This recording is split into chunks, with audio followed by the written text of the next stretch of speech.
Assalamu alaikum warahmatullah. So I'll do my revert story first. I'll try to make it short and sweet as possible. So basically, I feel like my revert journey started when I was a kid in church and Sunday school. I think this is where everyone starts with the whole Trinity thing. So basically, as a kid, my heart just could not accept the Trinity. It just made zero sense to me. Anytime I tried to get clarification, it just made it 100 times worse. So basically, when I'm in church and Sunday school as a little kid, like 6, 7, 8 years old, listening to these sermons, the entire time they're talking about, they're saying Jesus, not God. So if God is God, Jesus, and the Trinity, and they're all one, why aren't we mentioning God's name? If God is the highest of the high of all these three beings, why isn't God's name being mentioned?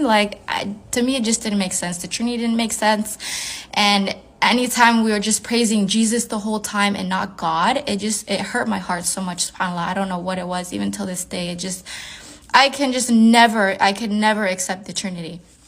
So there was that. And then I started looking into Islam when I was in high school. Majority of my friends were Muslims, so that's how I ended up looking into Islam.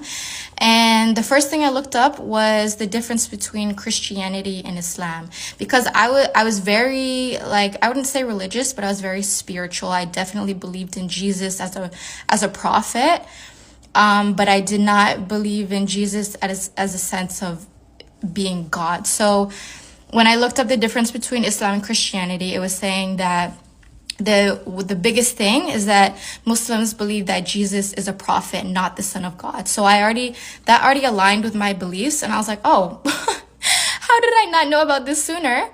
And also it was saying that the Quran has stayed exactly the same since it was revealed. So those two things just completely got me hooked. From there on, in my heart, I feel like, okay, I believe in this, I want to be Muslim. But that was a whole nother thing. But I just kept looking into it every day, all the time I was looking into it. And every single thing that I learned about Islam, I was implementing it into my life, to the point where I feel like I'm living as a Muslim, but I'm not a Muslim.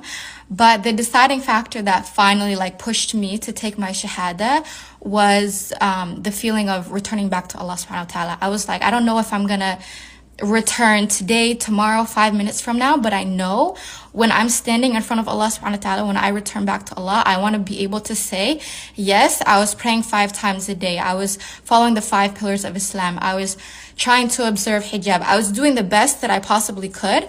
That's how I wanted to return back to Allah, and that's what finally made me take my shahada. And then as far as how I ended up living with Somali families after I became Muslim, basically what happened was I became Muslim. Right off the bat, I was wearing hijab. That's how my family found out that I was Muslim, because I was just wearing hijab. And they were like, okay, if that's what you're going to do, you got to go. Bye. Assalamu alaikum. See you later. So when you listen to all these stories of these people that I lived with, subhanAllah, you're going to be like, you're just going to be like, subhanAllah. So the first family that I lived with, listen to this, you guys. I went to high school with her. We weren't friends. We had a few classes together. We knew of each other. Recently married, recently had a baby, and was like, hey, you can come live with me. You don't have anywhere to live. You can come live with me.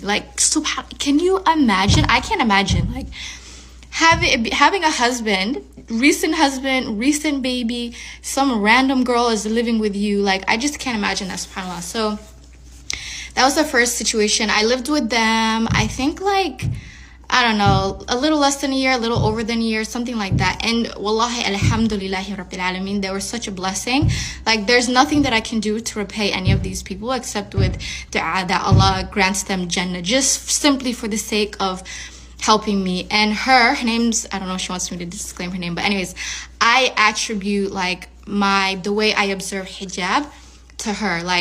She was such a good influence, always wearing jilbabs and abayas.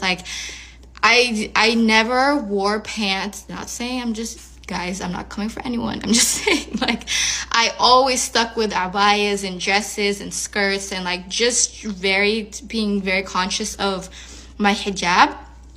Totally 100% attribute that to her. And then the second family I lived with, it was a girl, her brother, and their mom. And I think I met her through one of my other friends. I didn't really know her like that. And then I needed another place to live. And they're like, okay, you can come live with us. Like, who, subhanAllah, you know, like, just, you don't even know me, I could be a psychopath for all they know, and they just were like, okay, come live with me, you need a place to stay. Alhamdulillahi Rabbil Alameen. Same thing, like, all these people that I lived with were such a positive, influential, like, role model for me. And then the final family I lived with, which I stayed with them for the longest, I think it was like 2, almost 3 years I lived with them. There was like, Hoya. Hoya, how many kids you got? I'm thinking about it. They had like 10 kids. There was only like 7 or 6 of them living in the house at the time. There was Hoya, Abo, and then me. And, oh, you guys, this family, like, alhamdulillahi rabbil alameen, they were just like my family was taken from me for the sake of, you know, that I was being Muslim. And just living with them, I felt like I just had a family again. And I loved how they literally treated me like their own kids. Like, I had my own chores, and if time was getting late, and they're like, Suhaila, why isn't the kitchen clean yet? Like, why you gotta chop? Let's get going.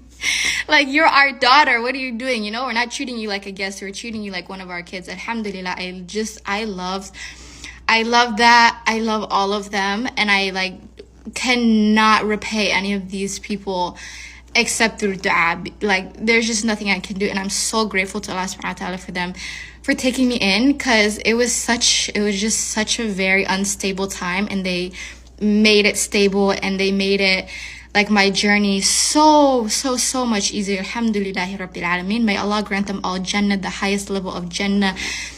Save them from the torment of the grave. Allow them to enter into Jannah without questioning, simply for the fact of helping me, because every single one of them, wallahi, there's a place in my heart. It just, no one else can fill. So that's it. Alhamdulillahi Rabbil Alameen. Somalia Hanulato. I'm riding with Somalis forever.